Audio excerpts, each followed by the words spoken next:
Oh, there we go. It always seems to hide from me every time. So, we are fortunate to have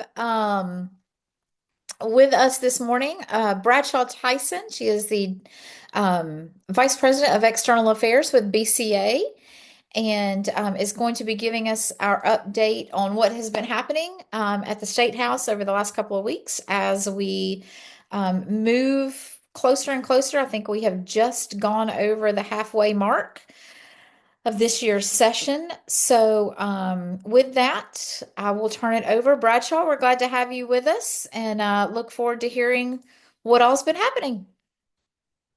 Thank you, Paige. Thank you all for letting me join you this morning. I feel like when we started, oh, and Paige, thank you for the notice that this meeting is being recorded. With all the secret recordings recently, I certainly appreciate that. Yes, all of Yeah, them are recorded and we put them out for our membership only to be able to see after the fact. good to know. Yeah. Okay, so I feel like when we started this session, the word was it'll be an easy session, right? It's election season. It's no one's going to want to upset their voters back home. And then I feel like that quickly turned into the universe saying, hold my beer and watch this. And the session has just kind of blown up from here. So it's been really interesting. I think we have had way more action and, way more headlines than we anticipated. Um, each year, and I'm sure y'all have been told this 1,000 times, but just to kind of recap, our team monitors something, I think it was like 1,500 bills. I don't know if it'll be quite that many this year, but our team monitors for four primary kind of categories. First and foremost, is it anything being flagged as overregulation or government overreach? Are there any state mandates that we need to be aware of that would cost our businesses more money?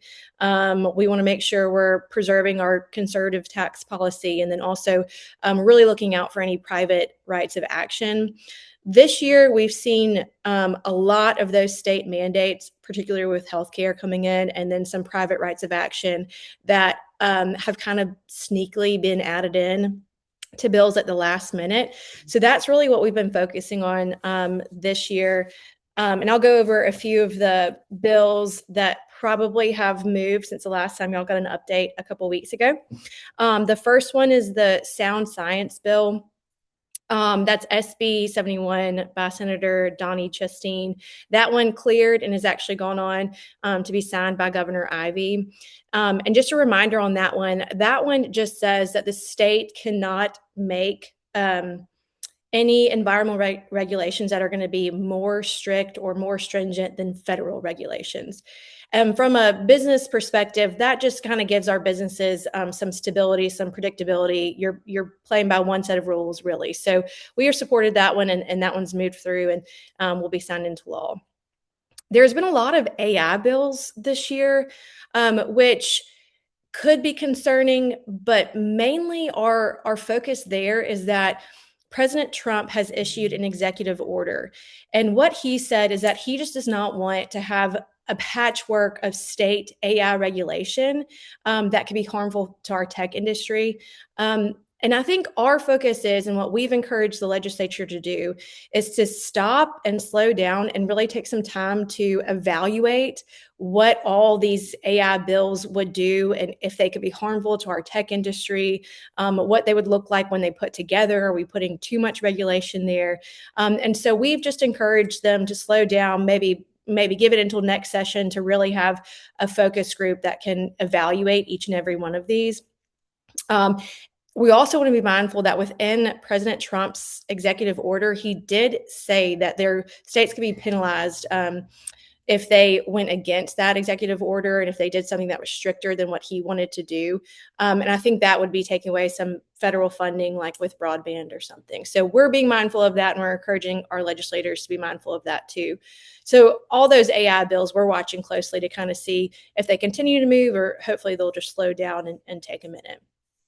One of our main focuses this past week was Senator Melson's SB 91. That is one that is a local issue. So you may be kind of wondering, why are we getting involved, or why are we really focusing on it? Our issue is kind of twofold. first of all, it's taking a local issue and it's applying a statewide statutory solution to it, which we don't typically like to see. You know, that could be overregulation, that could have a domino effect that we don't necessarily want to see happen across the state.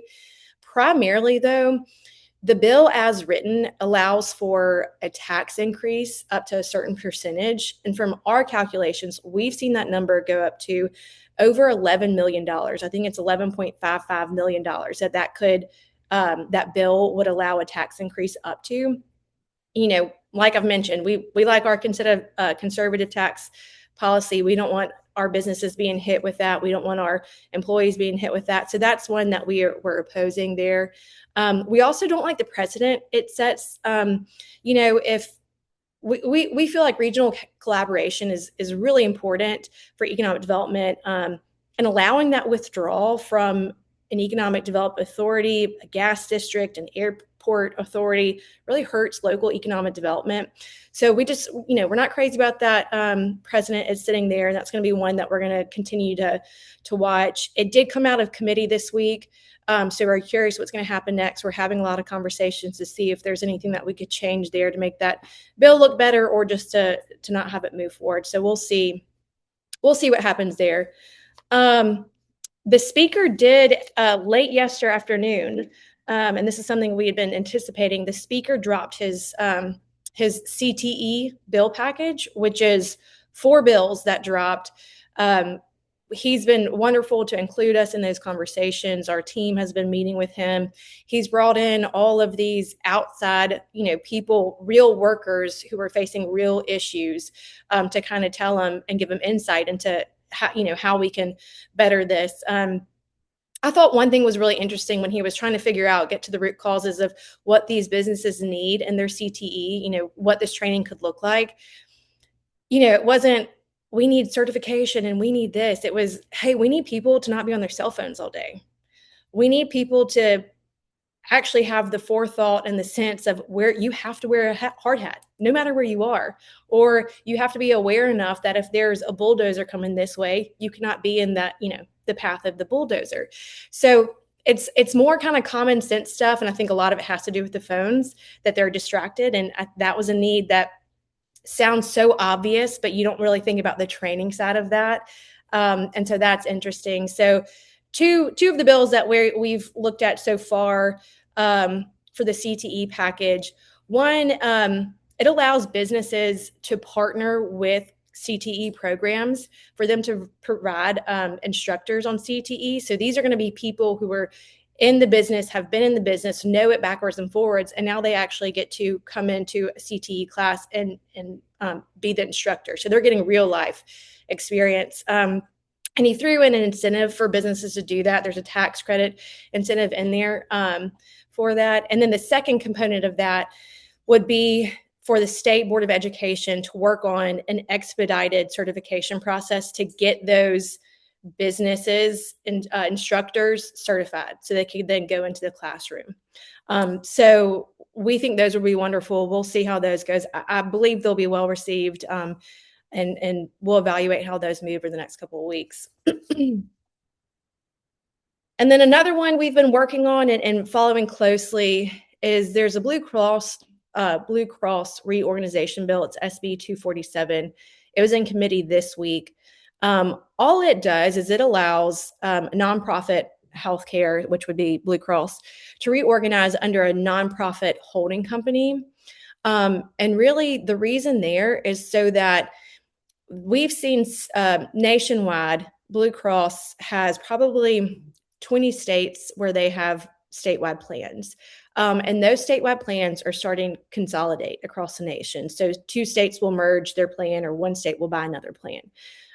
As it's written right now, Blue Cross Alabama would not be able to acquire another state plan. However, our state plan, the Blue Cross Alabama, could be acquired. And so if they change this, the way that it's where it could go to a nonprofit holding company, it would allow Blue Cross, the holding company, to be able to purchase another state plan. And that would allow us to be the purchaser instead of the purchasee, which we don't want, you know, Blue Cross, Missouri, I'm just throwing that out there, I have no idea, to then purchase us. And that's 4,000 jobs that we're at risk of losing in our state. And we don't want that. So this bill went through the, let's see, it was a Senate bill and went through the Senate with no issues. It's going through the House now. Was not expecting any issues until this week at the committee hearing. There was, I think, an amendment that they're working on. So they carried it over until next Wednesday. We do expect a vote next Wednesday on this issue, and hopefully it will be fine. Let's see, the Public Service Commission bill. That's been a fun one. I'm sure y'all have seen the headlines on this. There have been a lot of headlines. Just to, I don't know what all you all have covered so far, but the original bill for the Public Service Commission bill took it and made it to where you had to have industry knowledge. You had to have certain criteria and experience in this realm for you to be able to be on the Public Service Commission. But the biggest sticking point was that it changed it from an elected commission to an appointed commission, which the headlines there were, the legislature is taking away, your right to vote, which does not make great headline. But when you add some context to it, every other regulatory commission in the state is appointed. Every other one is appointed. The PSC is the only one that is elected. Alabama is only one of 10 states left that elects their PSC. 40 other states have appointed PSC. And then when you also think about how having an appointed PSC and having someone that has to have experience, they know what they're talking about, they have some industry knowledge that they could take with them to the PSC, that wouldn't be a bad thing. For instance, when I was at the State Realtors Association, and when there was an opening on the Real Estate Commission, which is an appointed board, what we would do is that we would look at our membership and we would say, who's someone that has really good working industry knowledge? Who's someone that actually sells houses, so they know the day-to-day real estate know-how? Who's someone that we would consider an expert in real estate? And we would recommend that person to Governor Ivey. And she would, appoint them or not. She'd do her own due diligence. Most of the time they would be appointed. But that's how that worked. And I imagine that's what they had imagined what would happen in this process with the PSC. Y'all may have all seen that Senator Pro Tem Garland Gudger came out last night, or no, I guess it would be Wednesday night, and he said it's not moving. That bill as is not moving this session. But I think they all agree that something needs to be done to address these high energy costs. And so he's kind of vowed that they will take it on in some form or fashion. So that's going to be one that we're going to be watching and see what comes out there. So really, those are the main things that we've been watching. There's a few more. I think there's 3 or 4 healthcare statewide mandates that we are monitoring to see. A lot of these statewide healthcare mandates have good intentions. They're coming from a good place. But what's not being considered is that unintended consequence, that added cost to businesses that they have, that we're evaluating and we're considering and weighing those options. So those are something we're monitoring. We'll see how that goes in the next couple of weeks. But really, that's the primary updates for this week. We didn't see a whole lot of new bills introduced except for those CTE that we were flagging. But and I'd be happy to answer any questions, discuss any further. Thank you, Bradshaw. Remind me, what are we just past day 17? Was it a 3-day work week? I believe it was 15, 16, 17 this week. Is that right? And I've heard both 2 days and 3 days weeks next week. So I'm not exactly sure where they landed.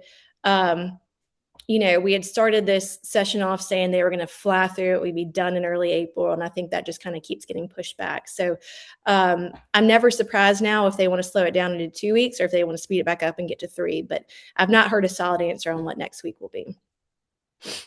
All right. Does anyone have any questions for or thoughts on any of the bills that were discussed?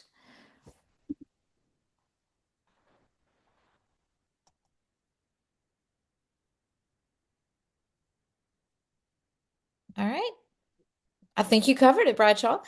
I will say particularly, and I think for those of you that are in our Alabama Chambers discussion group, we did post about Senate Bill 91. EDAA has come out in strong opposition, as has BCA, and so as you all know, this is really a local issue to our friends at the Shoals Chamber. Um, and if you have questions specific to the way it will impact them, but does have statewide implications, Caitlin, Sam would be happy to talk to you about that. Just reach out to them. All right. So we will have another capital update in 2 weeks. I will remind you that BCA Tuesday morning briefings are Facebook Live every Tuesday morning at 9 a.m. Next week is it House Minority Leader? It is, and we Anthony. actually we do, and we have Jim Page is coming down from regional launch in Huntsville, and he'll be doing the interview. Oh, great. That'll be a good one. Good. It'd be good to see Jim. And I know several of you are having your drive-ins next week. Crystal, I saw you're unmuted. Did you please? I did. I was trying to find the status of HB 358. That's a big one for us. Okay. Bradshaw, I don't know if that one's on you all's radar. It Tell was me a one little that bit I, about that one. I'm going to look it up so, as you tell me. okay. So what it does, it's a foreign, well, let me get to it, exactly what it's called here. Um, GE is our largest single site employer here in Decatur, about 1,500 employees, and a hire company is a Chinese company. And so that bill was going beyond federal guidelines as far as registration and things of that nature. Hold on just a second. So I sent letters. Representative Collins was working on amendments, as well as Representative Parker Moore. And hold on just a second. And in essence, what it does is the word hostile was used more times than you can imagine in one bill. And it would have all of the employees of GE, they would need to register. Just several things that would had unintended consequences, like you mentioned. And they would not be able to be involved in political races and things of that nature, contribute to candidates and all those things, because they worked for a hostile Chinese company. So, Uh, this so is that take a look, foreign one. Uh, ma'am. it's the foreign one about, hang on. That's right. Correct. Oh, no. 348. You said 358. 358. 358. 358. And it was in committee Wednesday at 10:30. And I'm looking, and it looks like, Yeah, the foreign um, agents. That's the one. Certain foreign agents for political yeah, office. yeah, Civil penalties were imposed. So Ed Oliver is the sponsor on that one. And you've said you hmm spoke with Collins and Moore. Is that right? right, right. Foreign agent registration and reporting. Okay. So, Okay. I'll certainly look into that and get with the yeah, team. I remember we've talked about it, but I think it was right when it was introduced, and I'm not sure that we've circled back to it. So I'll check that one out and let you know. all Uh, right. Thank you. I found out. Yeah, absolutely. I don't think they're going to, they were very concerned about it. I'll just put it that way. Not a good bill Yeah. as Okay. as it stands. Good Yeah. to know. All Good to right. made a note on that one. Thank you, Crystal. That's perfect. Yeah. That is exactly what these calls are intended for. Is to get a great update from the team, but then also if there are things that your businesses are concerned about, you as your chamber are concerned about, to let us know so that we can take they can take a look at those as well. Thank you. Thanks, Crystal. All right. Anybody else? I have one more for Bradshaw, unless somebody else has something. Dave Hargrove with AT&T. Go ahead, Dave. Bradshaw, you kind of touched on the paranoia about recordings, and I wanted to see if you had an assessment, BCA assessment on what's going on with the majority party and whether that's kind of a temporary relationship bump there or whether that's going to have some implications going forward. That's a very interesting scenario. And let me tell you how a couple weeks ago went on a ski trip with my family, which I know is very poor timing during session, but it was our Christmas gift. And once again, we had told the session was going to be very light. I get on the plane. It's a 3-hour plane ride. This is on Thursday when all this is happening. And I get off my plane. I was not connected to Wi-Fi. And I have 86 text messages from our team, and it was everything we thought was going to happen. Everyone had flipped and it wasn't going to happen. And then we had a new House majority leader, and I was like, what alternate universe have I stepped into stepping off this plane? It was wild. So kind of a crazy 24 hours. Since then, there has been quite a domino effect of stuff. I think we saw yesterday, new House Majority Leader Paul Lee appointed Representative Lomax as the whip, and he's got Representative Sorrells on chair of the healthcare committee. So there's been some changes. I believe that will slow down now. I think we saw some of that over the last week. I think it's about settled now. That would be my take if I had to guess. I think we're done. And I think I really feel like the House majority party and caucus has come together and rallied around that. I think that was a difficult, period of time. But from my understanding, they're standing solid. It'll be interesting what happens with the GOP election. Now we've got Stadhagen who's running for that. And who is it? Joan Jean, that's the current one. And then we've got John Merrill coming in. Is that right? Now I'm trying to pull this out of my head. There's been so many names. It's those three are kind of the primary ones. That'll be an interesting to watch. We're not involved there, but we understand the importance of what's going to happen there. So my take is I think that's all settled. I feel like those last dominoes have fallen, or we'll just, maybe a couple more, and that will be it. But certainly a shakeup. And I know the media, can have a frenzy with that. It's, fair game, but I feel like they're in a strong point now. Does Thank that you. answer you? Good. Thank you. All right. Anything else for the greater good?